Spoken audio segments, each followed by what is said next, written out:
alive! It's alive! It's alive! It's alive!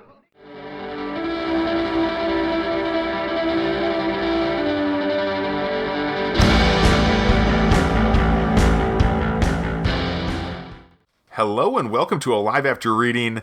I'm Tim Niederreiter, and with me today is a new guest, new member of the show, Dwayne Clayden. Welcome. Thank you. So, Dwayne, we were talking a little bit before the show about your books, but tell people what they can expect out of your work and what kind of stuff you write. Well, my background is I was a police officer and paramedic for over 40 years. So, you know, the adage is write what you know. Mm-hmm. And so, crime thrillers, crime was what I knew best. And so that's what I started out writing, and I draw heavily on events from my career. Wow, that's a long career, too. Congratulations on that, I guess. I don't know what you say about that. That's pretty amazing, if you guys, it might have been a little too long, but... Fair enough. Yeah. Yeah, so you're writing crime fiction and stuff with that kind of bent to it. What's your what book are you working on right now? Right now, I'm just editing. So there's the Brad Coulter series. It's set in the mid 70s into the 80s, and it follows the career of the main character, Brad Coulter. And so 3 books are already out. The 4th one will come out in November, and then I'm working on the 5th one that'll come out next year. And so it's been edited first time by my editor, and now I'm going through her suggestions and making my changes on that. And I need to have that back to her by November 1st. So I seem to work on deadlines. Oh, yeah. Deadlines, they can be really helpful, and they can also be really kind of scary. I mean, I don't have that kind of deadline. I'm an indie author, and I pretty much have to set my own timetable. Yeah. But it's still, and whenever I have a pre-order, it's like, oh, gosh, it's coming up. Oh, I know. Yeah. Then the panic sets in, and I think, okay, what was I doing for the last 2 weeks? Why wasn't I working on this? So true. So true. And there's always that struggle, at least in the indie world, there's this struggle to get the books out. Just, as fast as you can, just hammer them out. But, yeah. What's that like in your side of things? Yeah. So I'm an indie. Oh, you are? Okay, my bad. Writer as well. Yeah. My challenge though is that I found this lady. Her name's Tasia, a new editor, and she is just absolutely fantastic. But I made the mistake of telling people how fantastic she was, and so now sometimes it's a challenge to get her to be available to edit. So we've actually booked time from now till the end of 2023 just to make sure I have access to her time. So the deadlines are really self-imposed more by me than they are by her, but she just does such great work and understands my writing that it's just she's great. Oh, that makes sense. Actually, you have an editor who you really work with well. That's awesome. Yeah. She does wonderful edits. She always throws in nice comments, so you're not totally crushed. Mm-hmm. And then she takes the time to teach as well. So if there's a concept that I'm not grasping or not doing well, that in track changes, there'll be like a page and a half of explanation and other websites that I can go to get more information on and that sort of thing. So she does a great job teaching as well as doing the editing. So I love that. Oh, great. So you're getting like developmental style editing from her, or what kind of editing do you? I mean, not to get too deep into that, because whatever, only what you want to share. Yeah. Well, she's great. She's great on.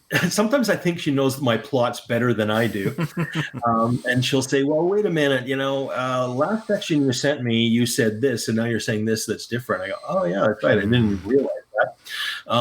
And then occasionally she'll put in a comment. Well, oh, I see where you're going, and then we'll write what she sees where I'm going, and that's not where I was going. But I go, oh, that's a really good idea. I'm going to use that. And then just things like the question I asked her was a novel I'm just starting. I had a lot of book titles in it, and I didn't know, the proper procedure for that. Is the book title italicized? Is the writer's name italicized? Do you use quotes, not use quotes, that sort of thing? So I asked her kind of the simple question and probably got well over a page back on the reasons for doing it one way or the other, how it's changed over time. And again, here's some places you can go look and see where it's done and the rationale. So just little things like that are great.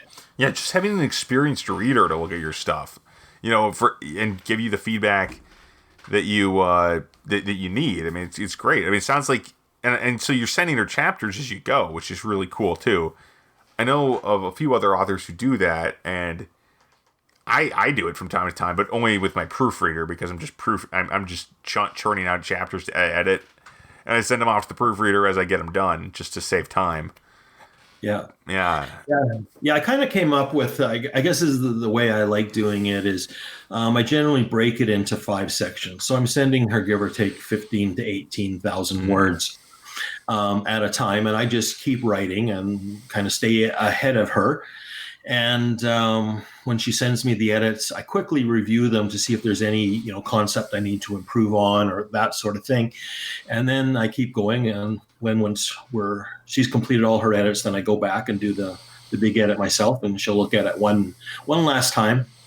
And by then, I think the flow's pretty good because she's so detailed on the initial run through that as long as I make the changes she suggests, and she's almost always right, then we'll be good to go. Yeah. Yeah, I remember when I was using, I hired an editor for a few of my books. But I haven't hired like a big, mainline editor like that to work closely with for a while. And the funny thing was that it was Tim Markwitz, who's actually been on the show. He's another author. He writes urban fantasy and stuff. He's done some books with Michael Anderle and things like that. But when he was editing, and he got out of the editing game, which is why I stopped hiring him. But I guess what I'm trying to say here is he when he went over my books, like there were these things I'm like, wow, I wanted to keep that, and I'm like, but I see why he wants me to cut it. And that was always, I always heard about that, and it's a funny experience in its own way. I was like, I really like that line. There's one of the few times that it's come up, and I'm like, that line, it's gone now. Oh well. Yeah, gotta go. Yeah, I had to go. Yeah, I've had a few. This is a beautifully written chapter, but it doesn't move the novel forward. Consider deleting. Oh, okay. I really like that one, though. Yeah, I got that from my buddy Reinhardt Suarez, who's also an author and does some editing too. He helped me edit one of my books, and he's like, this first couple chapters really aren't doing you any favors. Like, oops. Yeah, there's some shuffling around to be done there. Anyway, yeah. So when you write, you draw a lot on your personal experience, obviously. So do you try? And this is something I actually been struggling with lately too. How real do you make a story? Like, I write fantasy and stuff, but I try to establish a kind of realism in my fiction as well. Yeah, I think that's one of the things that I've really tried to do. I take advantage of my experiences, and so make them as realistic as possible. So when you're with your partner 10 or 12 or 14 hours a day as a paramedic, I mean, you know your partner better than you know your spouse and your family. And sometimes you get along great, and sometimes you don't. But the buttons to push on your partner, and when you get a chance to push that button, you do. So I really have the banter back and forth between the partners is a big part of it. And then I make sure that, the police procedures are appropriate. I do a talk at some conferences on what TV and movies gets wrong. And for police, the one that drives me crazy is when the TAC team and the detectives bust in the front door, and then the bad guy escapes out the back door. Like the police never figured out that there was a back door. Yeah, a back door. And actually, realistically, being at the back door is the best place to be, because if the guy escapes, you're the one making the arrest, and he's not expecting you there, and you're standing there. So I try to put the realism in. The other thing I do is all my stories have the paramedics as characters. So if we'll use TV as an example, if it's a police procedural and somebody gets shot, the ambulance kind of comes, the paramedics are dabbing some gauze on somebody's forehead, and that's kind of all it is, and then they drive away, lights and siren. But in my novels, they're characters, so you get to know them, you get to know their banter when they arrive on scene. I describe the treatment they do on scene during the drive to the hospital, the treatments there, and then again in the emergency department, what happens there. So I really tried to include that to make, make my writing a little bit different because of the inclusion of the paramedics. No, that sounds great. It sounds like a fascinating way to handle it. It's, especially and this is across your crime series, but it also applies more to the more recent series as well, right? Is it true? Or, yeah. Oh wow, that's great. It's a great kind of I don't know, style point. Not style really, but it's it's a great way to do thematically link stuff. I would say as well. Makes it all and very very personal to you, and I think that's really cool. Yeah. I like doing that part. Somebody had asked me because I've actually been a paramedic longer than I was a police officer, and they said, "Well, why are you writing crime procedurals? You should be writing paramedic stories."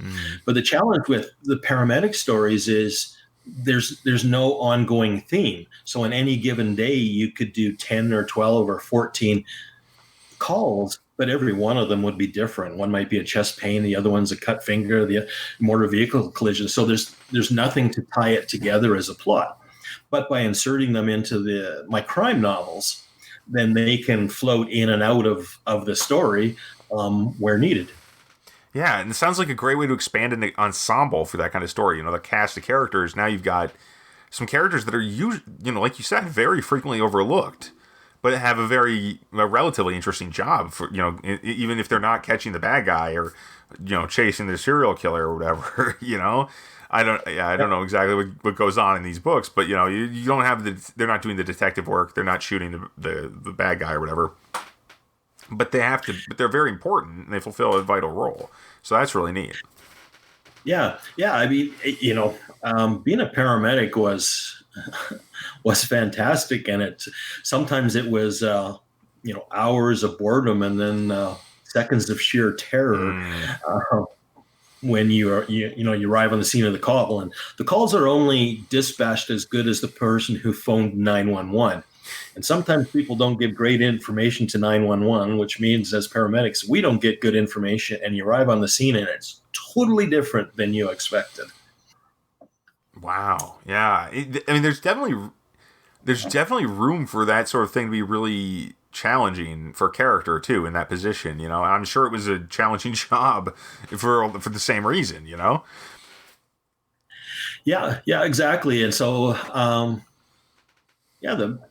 it was, like I said, it was exciting, and I hope I brought the excitement of that career to the books as well, and people can see. Learn more about paramedics too, I guess, through the stories. Yeah, shine a light on something that a lot of people don't know that much about, even though, because, how much do people who aren't paramedics or police officers interact with the paramedics kind of thing, or hopefully not that much, right? People don't, that's not something you want to see. You're in a bad spot if you have to deal with the paramedics usually, if they're here to help or whatever. Yeah, that's right. We sometimes say we're dealing with a person on the worst day of their life. Yeah, that's like that's got to be grueling, as a career path. I just you say exciting, I'm like, that sounds scary, man. I like sitting in front of my computer and tapping or talking in my case because I dictate now. But yeah. It's a little more relaxing than that. Let me put it that way. It's maybe exciting is the right word.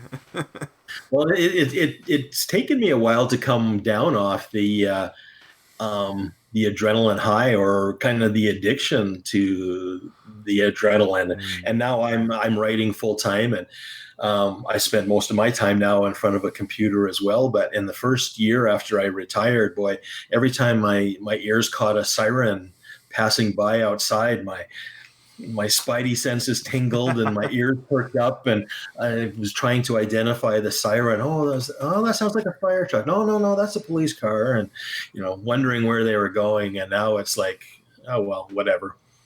Yeah. Not your problem anymore. Yeah.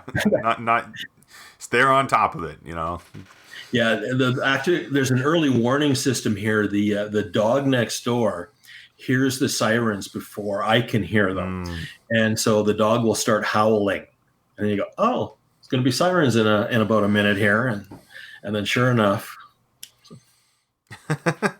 Wow, yeah, that's very interesting. Actually, it reminds me of it's actually kind of it might be a little bit of a tangent here, but hey, that's what this show's about in some ways. So I've been thinking a lot about this kind of concept for a fantasy story, because that's mostly what I write, fantasy and science fiction. And I kept thinking about, the senses of the you think about how a dog can hear something you can't hear, right? Like, what about all the senses that a non-human species, like I don't know, for example, an alien or something, what could they have? It's such an interesting thought. And I always think, but then the other thing is, when you consider something like the paramedic stuff, it's like, okay, there's people that again, glossed over in a lot of media. You don't think about them in a story a lot, in a lot of stories. So there's this kind of, it's just perspective, I guess, is what I'm trying to get at here. There's these different points of view that are really interesting to explore. And what sort of, other than, do you get into other points of view than the paramedics and the detectives? How widespread are your stories, I guess, is the question I want to ask. Yeah, well, actually, surprisingly, I write really, really good villains. The very first piece I wrote in 2010, I was taking a writing course, and I submitted it to the class and the instructor. And it was a big shootout scene, and everybody in the class liked it, which was great. But they all liked the bad guy and didn't like the police officer. Okay, that wasn't my intent, but like I said, first piece I kind of submitted. I was learning to write, and I think maybe in my head I knew police officers so well I didn't spend enough time on the characters, whereas the bad guy I was actually creating, so I spent more time. But even throughout, still after my fourth novel came out, people are still saying how evil and bad the villains are, and how well I've portrayed them. So. Well, that's really cool. I don't know what that says about me. But. No, I think it's really cool. I think it's mostly a focus thing, right? That's what I would guess. We just met, but I would just guess this is more about where your focus is. Because I know I've gotten that same thing. It was I think it was my second novel. Somebody else was reading it, and they said, I really didn't like any of your characters. I was a pretty bad writer. I started writing when I was like 14, so this was a pretty early book. And there's I hated all your characters because it was an online forum. Let's full disclosure. So there was no punches pulled here, and except for this villain, I really liked this villain. This villain was very interesting. Like, okay, yeah, it was one of these this is the only character that had character. Oh, great, terrific. Yeah. Yeah, in the second novel, I had created a biker who was an enforcer. His name was Jeter Wolf, and after the novel had been out, I got some emails that said, "You had the chance to kill him. He was despicable. Why didn't you kill him?"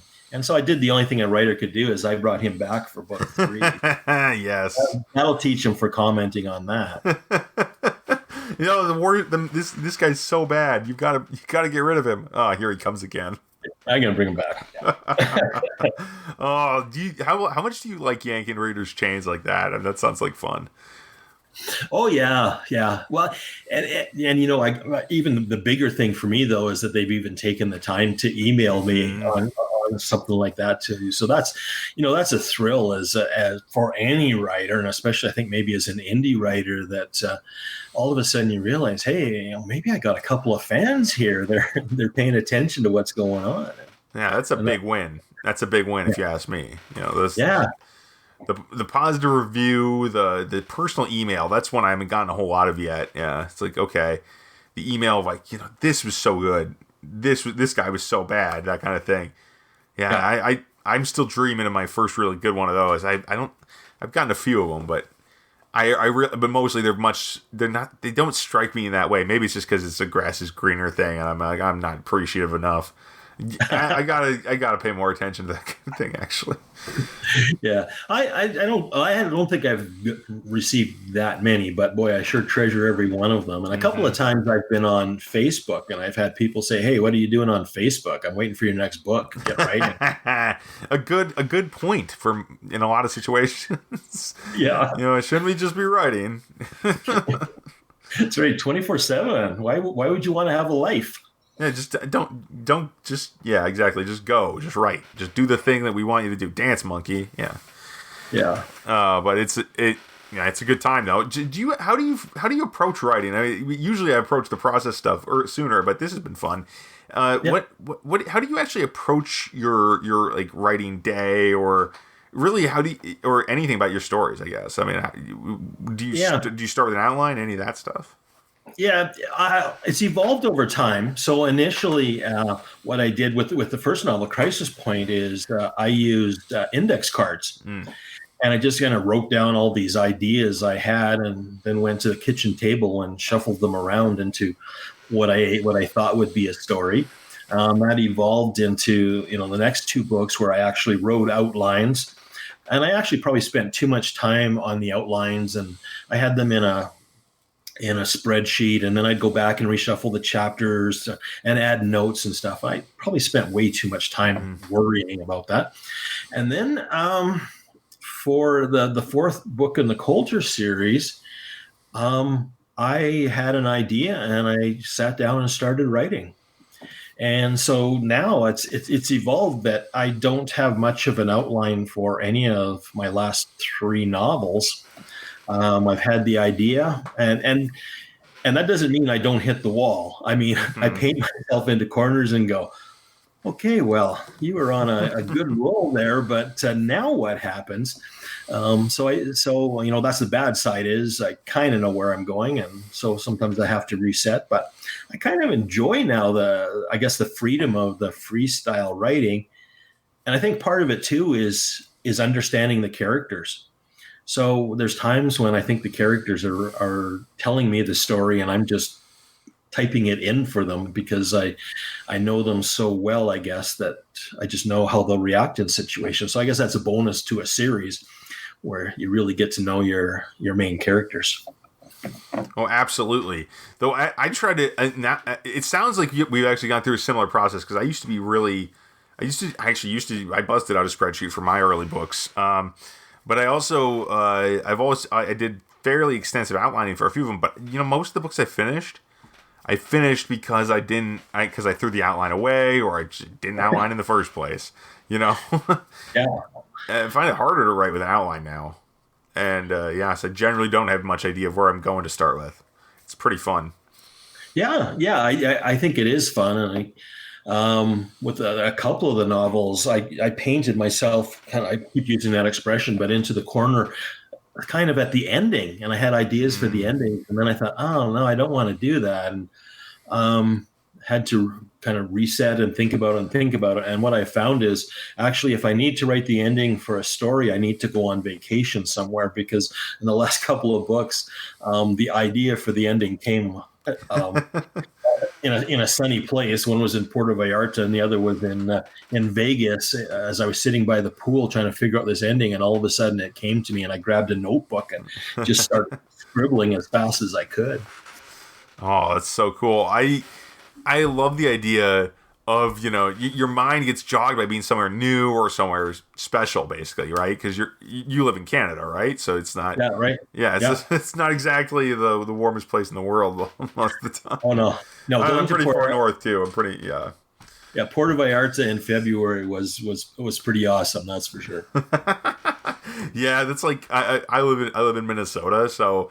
yeah, it gets pretty cold here in the winter, and a few times I've been in Australia in January, and it's like that is a big difference. Yes, yeah, completely different. Yeah, I think we're gonna have to endure this winter, though. I don't think we'll be traveling very far. Yeah, no kidding. It doesn't really make much sense now, does it? No. Yeah. Anyway, yeah. So we're running a little low on time. So let me know. So I want to ask you though, what have you been up to reading lately? Oh yeah, I've been reading a couple of different series, and the one series was Nelson DeMille, Mm. and it's a John Corey series. And John Corey starts out as a detective with the New York police, and he gets shot. That's not a big reveal there. And then is actually convalescing when he gets involved in some stuff. And I really liked the way DeMille wrote it, and it's written in first person.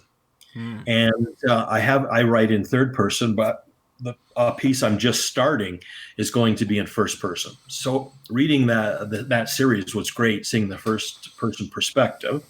And then also the main character, John Corey, is ultra sarcastic and slightly politically incorrect, which fits with the character I'm creating. So all in all, it was a win for me. Like I said, DeMille was a great writer. So the stories were just fantastic. And then the character of John Corey was just kind of, we talked earlier about the TV show Justified. I mean, kind of along the lines of Raylan Givens, that dry, kind of sarcastic, doesn't miss an opportunity to slip something in. So that series has been great. And then I was just a couple of weeks told about a British author by the name of Peter James. And he has the Roy Grace series. And Roy Grace is a detective superintendent in Sussex. And Grace is an excellent character. He's full of flaws and internal turmoil.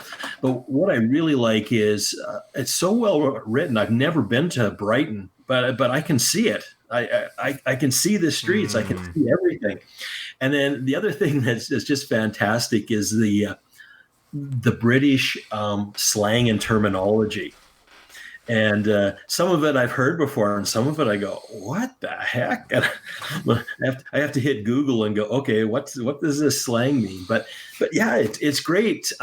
It's not quite, not a different language, but just hearing different slang for the things we would calling roundabouts and instead of traffic circles, or things like that. Yeah. So you call them traffic circles in Canada? We call them roundabouts down here. Oh. Well, and that would be that. So that's strange. We're usually the closer to being. That's what I was thinking. That's a weird one. Yeah. Half British, half American. It must be Canada. Yeah. So, So those both sound really good, though. And frankly, I have not been reading as much as I should be, but I did start listening to a podcast version of Infinite Jest. It's a really difficult novel, but mostly I listen to it because there's some commentary after every episode. So it's just a pair. Yeah. And this audio producer started this. It's a podcast called The Infinite Cast, and so they just read a chapter or two of Infinite Jest each day. Well, not even a chapter or two. These are long chapters, so part of a chapter each week. And it's kind of interesting, but it's also real. I'm not sure if I can recommend it, honestly. Infinite Jest by David Foster Wallace is a very big, long, difficult book, and it's also literature. So it's a literary novel, so it's very weird and difficult. Like I said, difficult. I don't think I could read it, honestly. I was an English major, and I'm like, I'm not interested in reading that kind of thing anymore. But it's worth listening to just because it's an amusing way to read, and sometimes there'll be because it's literally the audio producer Chris Wade is the kind of producing the podcast, but his wife is reading him the book, so he'll ask questions. He's never read the book before, so he'll ask her questions and stuff, and it's interesting for that reason. So that's a recommendation for another podcast, but definitely I like the fantasy book I'm reading more recently. I like that a lot better, which is, of course, Roger Zelazny, The Sign of the Unicorn, which is the third Amber book, which is, I'm still working my way through the Great Book of Amber, which is all 5 of the first 5 books of that series. And this I think that's really the entire first series, and there's another series of 5 books, but it's a good one, and that's also first person. It's really... Okay. It's a kind of semi-classic fantasy because it's from like the 80s or 90s, 70s or 80s, I mean. Yeah. And Zelazny wrote in a very laconic way a lot of the time. He was not big on... It's almost like a pulp... It's a pulp fantasy novel. Yep, but and it's really cool. These are not long books, but they're very, very fun. and they take place in one of the weirdest settings you're ever going to encounter, which is kind of a multiverse. But anyway, definitely recommend that. If people who don't know about that series should just start with book 1, which is what was it called? Oh, Nine Princes in Amber. Yeah. All right. Okay. Thanks. Yeah. So anyway, that's enough from me. So Dwayne, tell people where they can find your books and what they should look for online. Yeah, so you can find me at DwayneClayden.com. So my website, all the books are there, and links to Amazon. So, and I'm on Amazon and Kobo as well for Canadian audience. Sweet.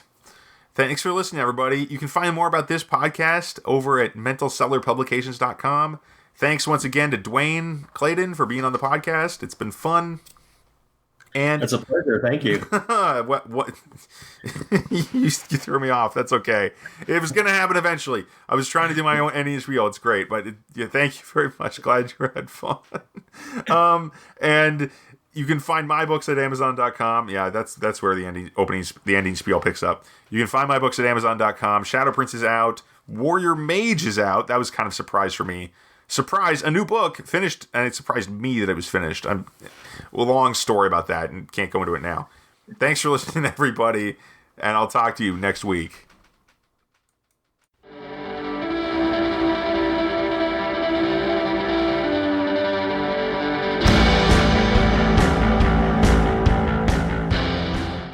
That tears it.